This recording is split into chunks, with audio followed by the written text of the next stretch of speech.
덕수궁 돌담길을 따라 걸어가시다 보시면 그 길 제일 끝자락에 성탄절 자선 냄비로 우리에게 잘 알려져 있는 구세군 본영 건물이 있습니다.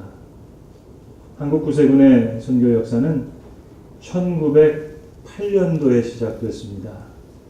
그러니까 장로교나 감리교에 비해서는 무려 20년 이상 늦은 선교의 역사였습니다. 그런데 희한한 일이 일어났습니다. 선교사님들이 서울에서 개성으로 평양으로 또 부산과 광주로 나가서 전도하게 될 때 수많은 사람들이 구름대처럼 몰려들었습니다. 다른 교파들이 20년 넘게 시간이 걸려서 이룩한 선교 업적을 구세군은 단 1년이 채 되지 못해서 이룩하고 있었던 것입니다. 근데 여기에는 웃지 못할 한 가지 이유가 숨겨져 있었습니다. 여러분이 아시는 대로 구세군은 군대 용어를 사용합니다. 교인이 되는 것을 입대라 하고, 성도들을 가리켜서 병사라 하고, 성직자를 사관이라고 합니다. 찬송가도 그저 군가라고 이야기하고, 헌금을 가리켜서도 탄약금이라고 이야기합니다. 선교사님들이 서둘러 세운 한국인 통역인들이 통역을 잘못한 겁니다. 이제 구세군에 입대하게 되면 군복도 줍니다. 신신 무기도 줍니다. 이렇게 이야기하고 보니까 독립군에 들어가려고 했던 많은 젊은이들이 구름대처럼 몰려온 겁니다. 근데 웬걸요?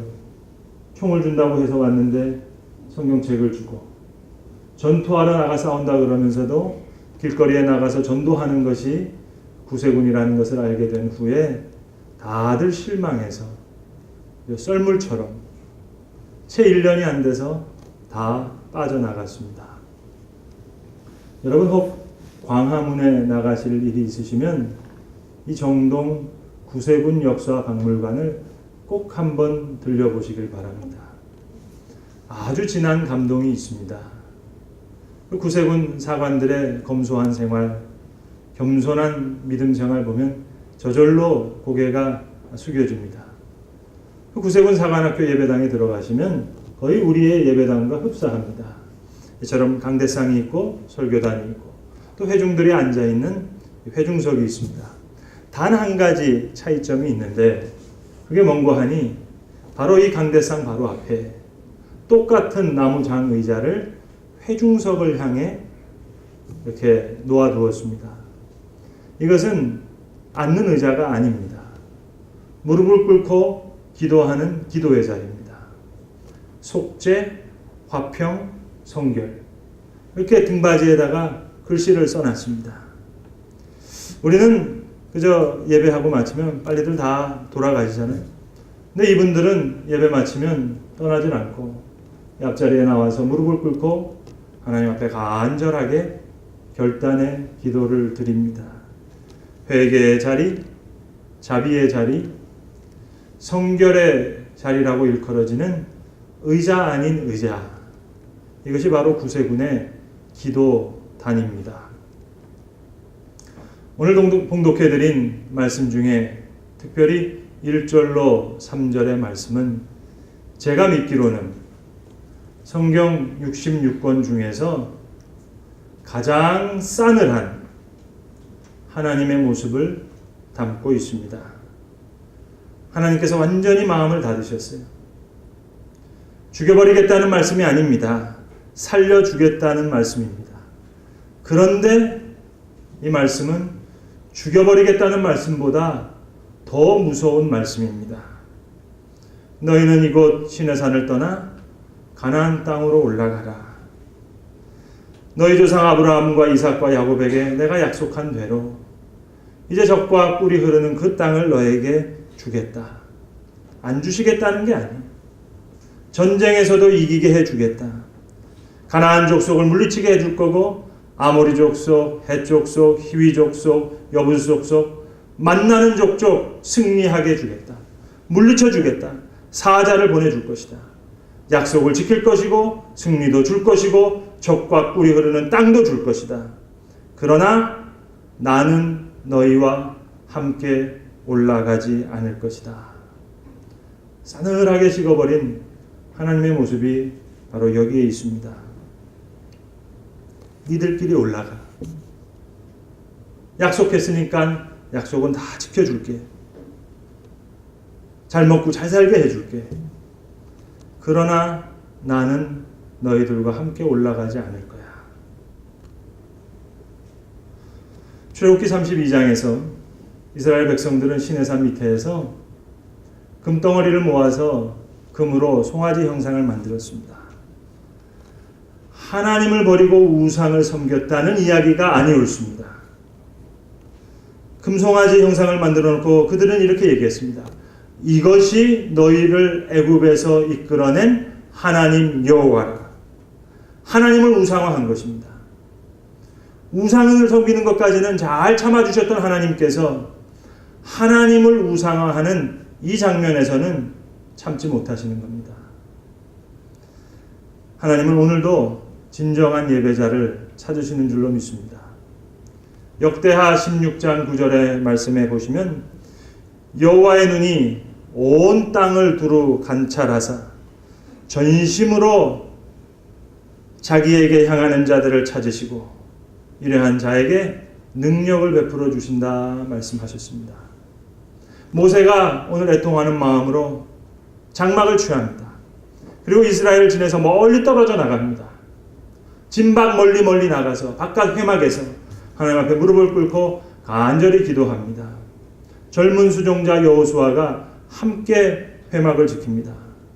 바로 이런 상황에서 오늘 다시 하나님과 모세 사이의 대화가 이제 12절 이하에 다시 진행되고 있는 겁니다. 이름을 대면 아실만한 우리나라의 가장 대표적인 지식인 중에 한 분이 예전에 징역살이를 하실 때 감옥에서 나이 많은 목수 한 분을 만나게 되었습니다. 언젠가 이 노인 목수가 땅바닥에 그림을 하나 그렸는데 이 교수님이 그 작은 그림에서 큰 충격을 받았다는 겁니다.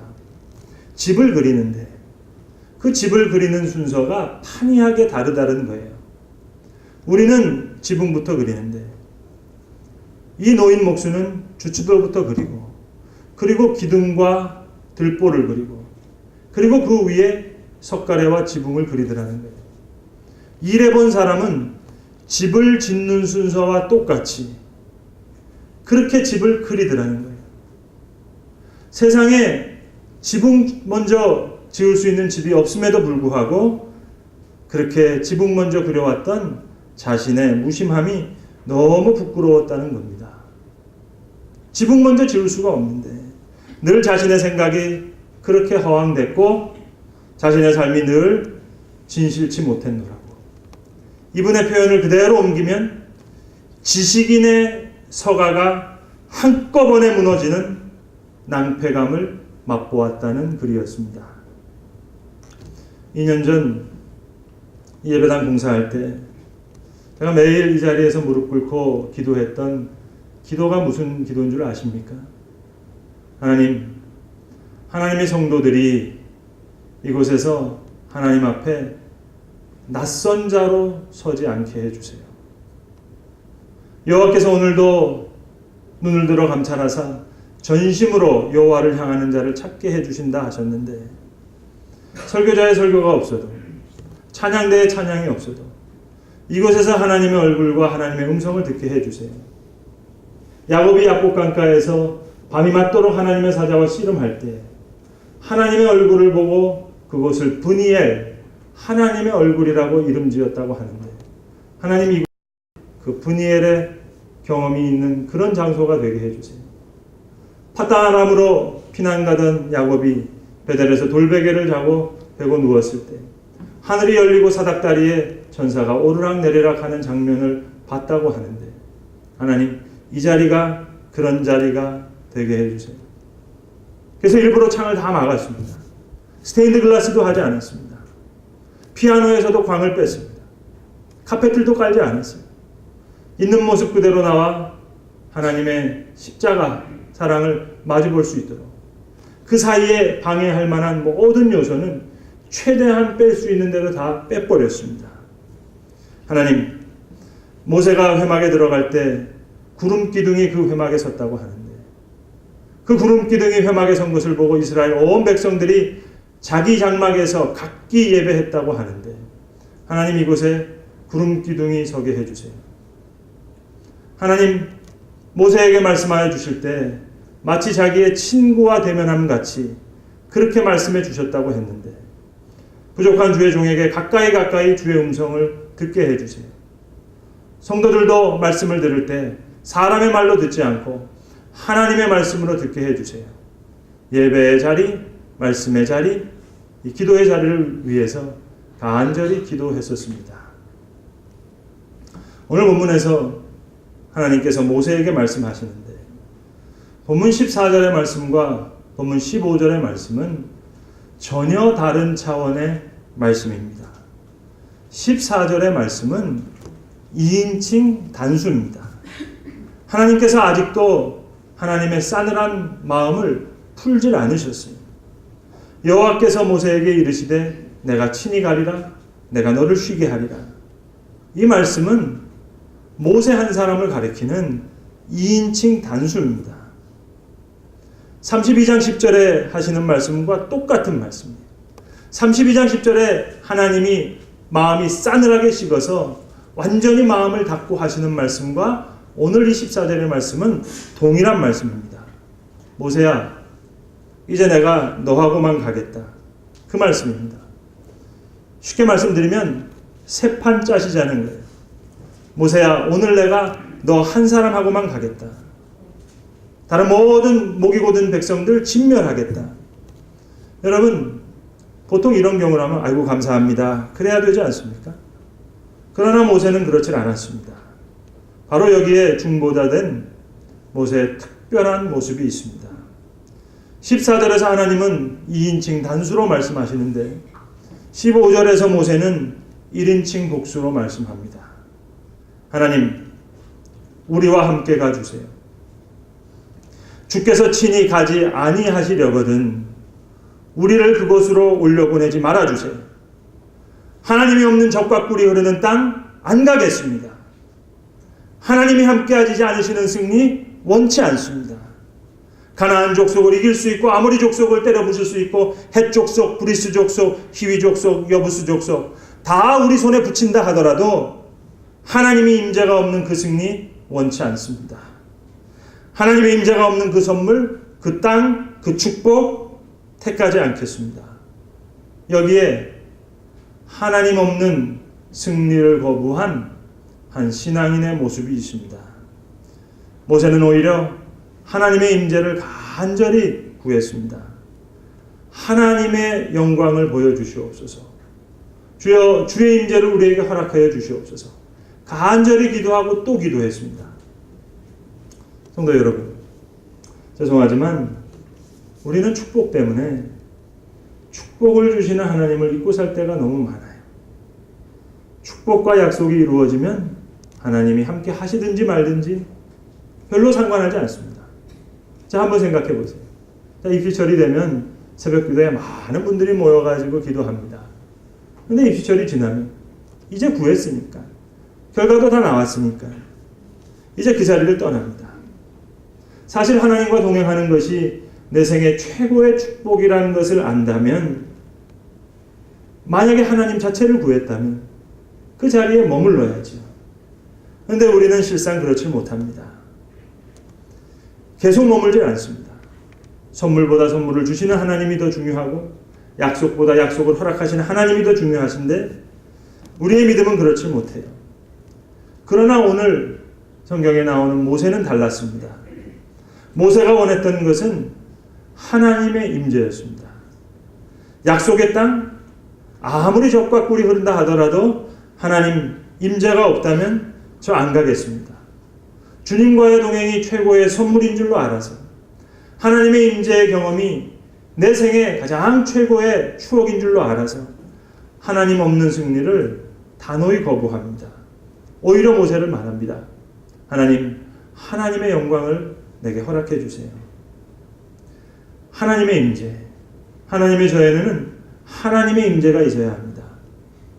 죄송하지만 한국교회의 최대의 위기는 하나님의 임재를 간절히 간구하지 않는다는 겁니다. 승전의 소식에만 취해 있어요. 연약하고 힘들고 어렵고 가난했을 때는 하나님의 영광을 간절히 구했습니다. 그리고 임재가 충만해서 모르겠어요. 제 개인의 문제인지 모르겠어요. 80년대만 하더라도 제가 감수성이 예민해서 그런지 모르지만 이름은 되지 않겠습니다. 어느 교회 다 가보면 예배당 들어가기 전부터 그저 대문 앞에서부터 마음의 감동이 있었어요. 눈물이 났어요. 교회 주차장에만 들어도 뭔가 하나님의 임재에 대한 큰 기대가 있었고 느낌이 있었고 그 간절한 마음이 있었습니다. 그런데 이상하게도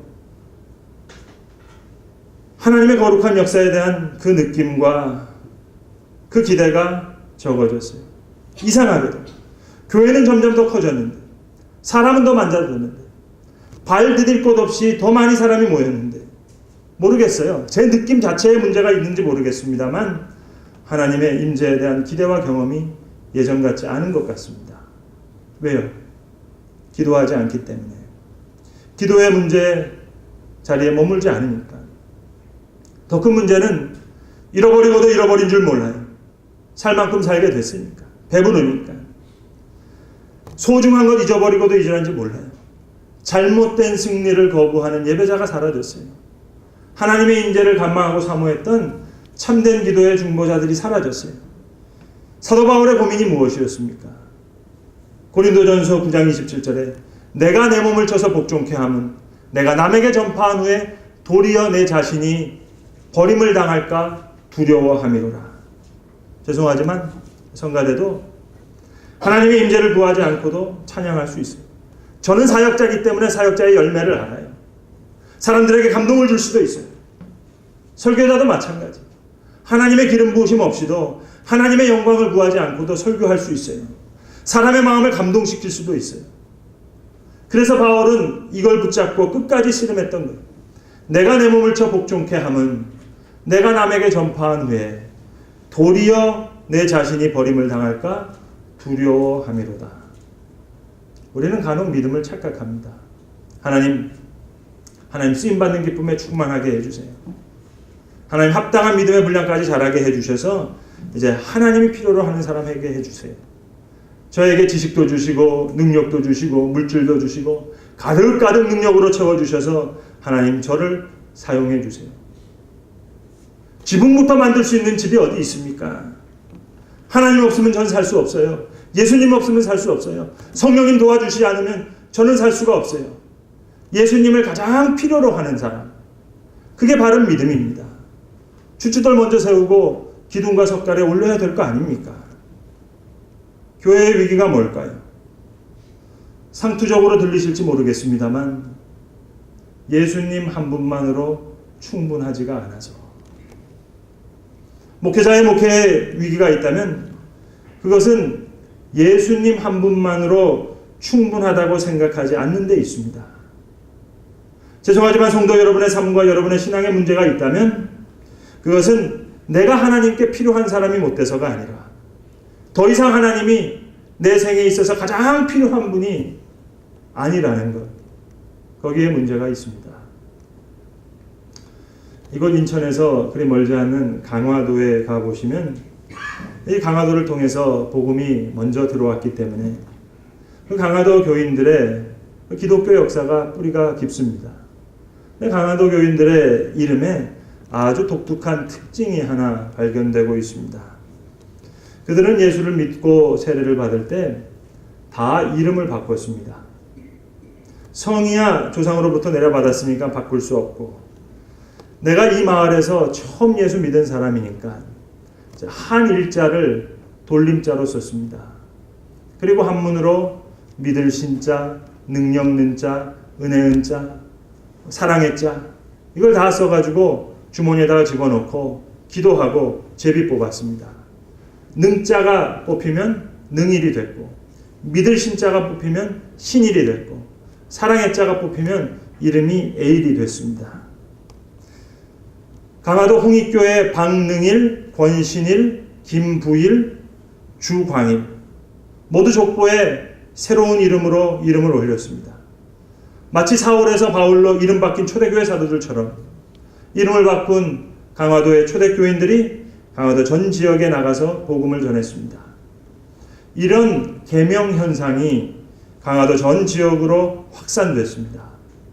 광화읍교회의 김봉일, 박성일, 건평교회의 정천일, 정서일, 고북교회의 황양일, 심국일, 망월교회의 노권일, 김성일, 삼산교회의 윤정일, 김순일, 둔곡교회의 황동일, 노경일, 문현교회의 이병일, 이범일. 한일자로 같은 날 세례 받았으니까 우리는 하나가 되었다. 그렇게 이름을 바꿨습니다. 한일자만 돌림자로 쓴 것이 아닙니다. 광화 교동도에 가시면 믿을 신자 돌림을 많이 썼습니다. 처음 복음을 전한 사람이 홍익교회 권신일이었기 때문에 그 권신일의 가운데 자 믿을 신자를 뽑아서 신자로 돌림자를 삼았습니다. 그래서 헌안리 방씨 집안 안에 방달신, 방도신이 나왔고 서씨 집안 안에서는 서한신, 서풍신이 나왔고 인사리의 황씨 집안에서는 황한신과 황복신이, 교동읍에서는 안낙신, 검독교에서는 고경신, 항폭교에서는 구인신, 민재교에서는 황완신이 나왔습니다. 예수 안 믿는 강화도 사람들이 다 욕했어요. 저 예수 믿는 놈들 애비 어미도 없나 보다. 아니 부자간에 지금 숙질간에 어떻게 돌림자를 같이 쓰냐고. 저 무식한 놈들이라고. 그러나 초기 강화도 교인들의 의식은 분명했습니다.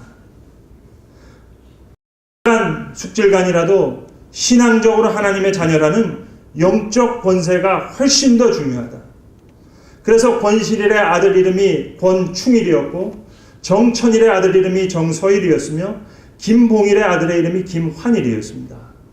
믿지 않은 사람들이 이해할 수 없는 현상이었지만 우리가 예수 믿고 새 사람 됐으니 이름도 바꾸고 생활도 바꾸고 다 바꿔서 새 사람으로 살자 신앙적으로 결단했던 겁니다.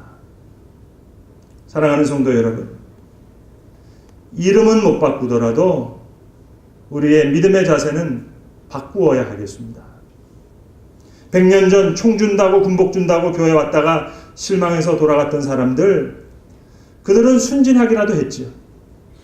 스스럼 없이 하나님의 임재에 대한 갈망 없이 선물 주시는 하나님보다 선물을 귀하게 여기고 하나님의 임재와 하나님의 영광에 대한 간절한 사모함 없는 우리가 더 볼품없고 우스꽝스러운 사람이 아니겠습니까? 총 준다고 했는데 성경 주고 전투하러 나간다고 했는데 전도하러 나가는 것을 알고 교회를 떠났던 사람들은 차라리 진실하게 교회라도 떠나기라도 했지만 이 거룩한 예배와 기도의 자리에 남아서 하나님을 하나님으로 예배하지 못하고 하나님을 우상화한다면 이보다 더 나쁜 놈들이 어디 있겠습니까? 성도 여러분, 우리에게 싸워야 할 싸움이 있다면 바로 이 싸움인 줄로 압니다. 우리에게 남아있는 영적 전쟁이 있다고 한다면 오늘 싸워야 할 싸움, 그것은 하나님 없는 승전을 거부하는 것인 줄로 믿습니다. 하나님이 안 계시는 적과 꿀이 흐르는 땅, 하나님 원치 않습니다. 가나안 7족속을 다 물리친다 하더라도 하나님 함께하지 않으면 그 승리 원치 않습니다. 우리의 사악한 장신구 여기서 떼내겠습니다. 회막에 들어가서 기도하겠습니다. 거룩한 구름 기둥을 여기서 세워주세요. 저희를 이곳에서 올려보내지 마시옵소서. 가나안 농군학교를 세우셨던 고 김용기 장로님의 기도실에는 이런 문구가 쓰여져 있었습니다. 조국이여 안심하라. 이 말은 조국이여 안심하라, 내가 기도하고 있다. 그 말의 준말이에요.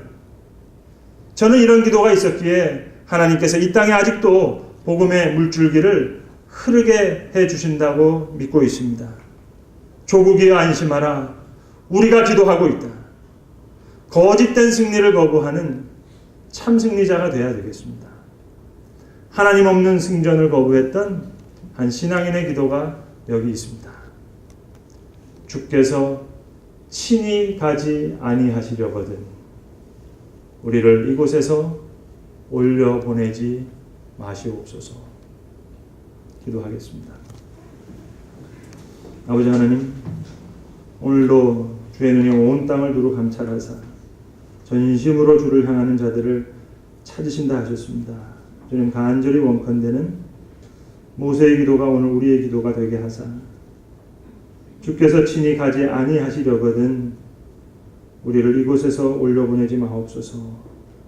이렇게 기도했던 모세의 기도를 배우게 하여 주셔서 이와 같이 진실되게 하나님의 임재를 간구하는 진정한 예배자와 기도의 중보자가 될 수 있도록 성령님 우리를 도우시옵소서. 예수님의 이름으로 기도합니다. 아멘.